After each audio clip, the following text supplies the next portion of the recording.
ದರ್ಶನ್ ಅಭಿಮಾನಿಗಳಿಗೆ ಈಗ ಭಾರೀ ಸಿಹಿ ಸುದ್ದಿಯೊಂದು ಸಿಕ್ಕಿದೆ. ರೇಣುಕಾಸ್ವಾಮಿ ಕೊಲೆ ಪ್ರಕರಣದಲ್ಲಿ ಜೈಲು ಪಾಲಾಗಿ ಬೇಲ್ ಮೇಲೆ ಹೊರಬಂದಿರುವ ದರ್ಶನ್ ಚಿತ್ರರಂಗದಿಂದಲೇ ದೂರ ಉಳಿಬಹುದು ಅಂತ ಹಲವರು ಮಾತನಾಡ್ಕೊಳ್ತಾ ಇದ್ರು. ಆದ್ರೆ ಡೆವಿಲ್ ಮತ್ತೆ ಬ್ಯಾಕ್ ಆಗ್ತಾ ಇದೆ.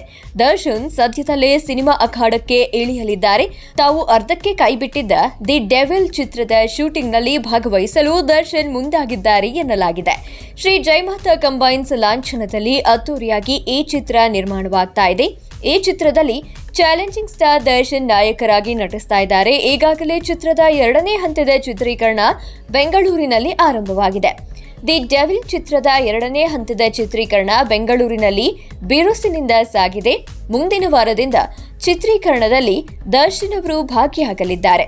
ದರ್ಶನ್ ಅವರಿಗೆ ಬೆನ್ನು ನೋವಿನ ಸಮಸ್ಯೆ ಇರೋದ್ರಿಂದ ಈ ಹಂತದಲ್ಲಿ ಬರೀ ಮಾತಿನ ಭಾಗದ ಚಿತ್ರೀಕರಣ ಮಾತ್ರ ಮಾಡಲಾಗುತ್ತೆ.